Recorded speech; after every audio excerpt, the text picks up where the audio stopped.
Hello, this is Alicia Michelle from Real Talk 123, and I'm sitting here in my bedroom in Lynchburg, Virginia, and I was asking my mom about dating versus like dating from when she was a young adult to dating after, becoming a professional. She's a physician, so what it was like dating, after having a career, and was it more difficult? Was it easier?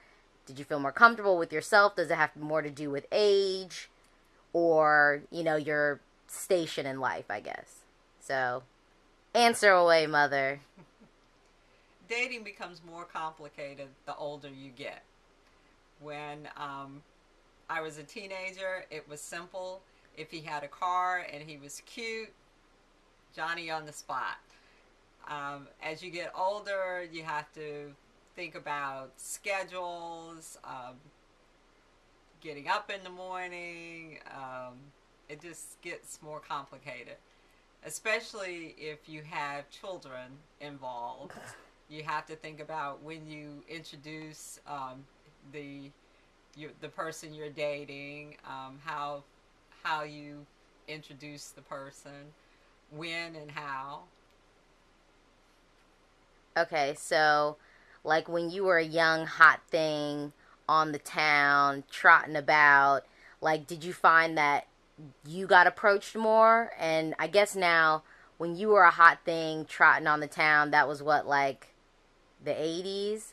Like do you think you got approached more then, or you were approached more like later on in life, which I guess we're talking about, like, yeah, like the 2000s and like the 90s and stuff? When do you or and I guess the 70s, like, do you think like being approached and stuff by guys, because that's what, like, a lot of girls, I think my age now, we have difficulty, when we go out, it's like either we don't get approached, or we feel pressured to approach guys, or we get approached too much to the point where it's like, yikes, get away from me, scary old man. Well, back in the olden days when I was a hot thing on the town, Yeah, you know.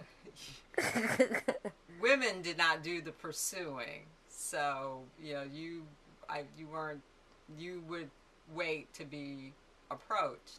But having said that, you have to kind of make yourself approachable. And I think I've always been a pretty outgoing person, and someone that's easy to strike up a conversation with. Um, and then it depends upon where you're located, where you go. I think back in the olden days, there was probably as much interaction in the grocery store as it was in the club, in terms of meeting people, taking opportunities to meet people and things like that. I think also back in the olden days there was more introductions. You expected to be introduced to a person. You would not go out with someone that you just randomly met on the street. Generally, they would be a friend of a friend, second cousin, or something. So they had some connection to you.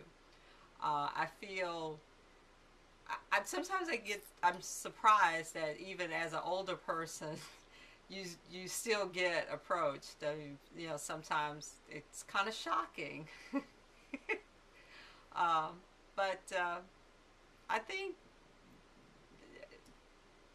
dating essentially the same, probably pretty much the same as in the cave time. Man met woman. If man was interested in woman, he would approach, and if the woman was interested, she would respond in a positive fashion. If she was not interested, she would respond in a negative fashion. Okay. And so, what do you think is the problem with young single ladies today? Or not really the problem, or what is something that young single women do you think should improve upon? That maybe in past years, they were like, I mean, because I would say, in my opinion, it's standards. I think I look at a lot of girls my age, and I feel like if they had just had a better set of standards, they would not be in the situations that they're in. I feel like a lot of girls have just kind of lost all sense of standards just for the sake of being in a relationship. Well, I think it's a matter of knowing, number one, yourself, and knowing what what you're interested in, what your goals are, and really that makes it really makes it simple, because if the other person's goals are not compatible with your goals, then that just knocks them out of the park. I think younger people today, I think we live in a throwaway society. Um, we're impatient.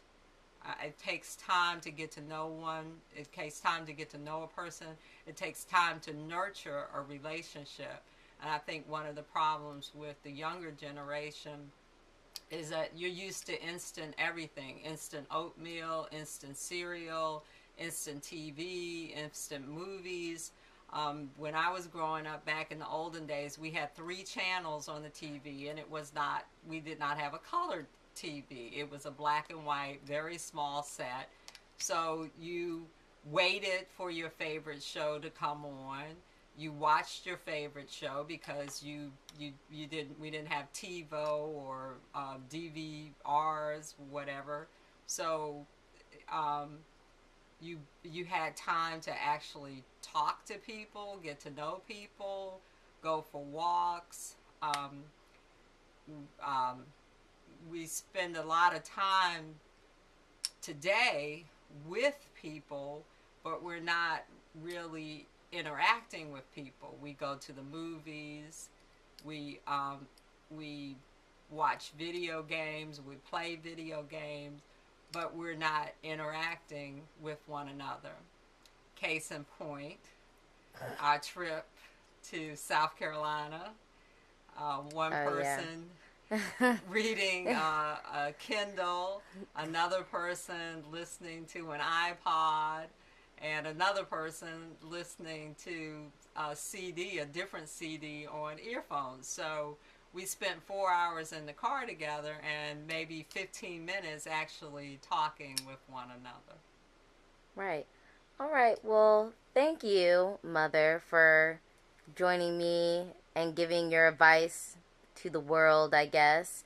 I hope that you guys keep tuning into realtalk123.com and telling your friends. And thank you, Mom. And please apologize for that horribly tragic sweatshirt. This was given to me by a very dear friend. They must not have been that good of a friend.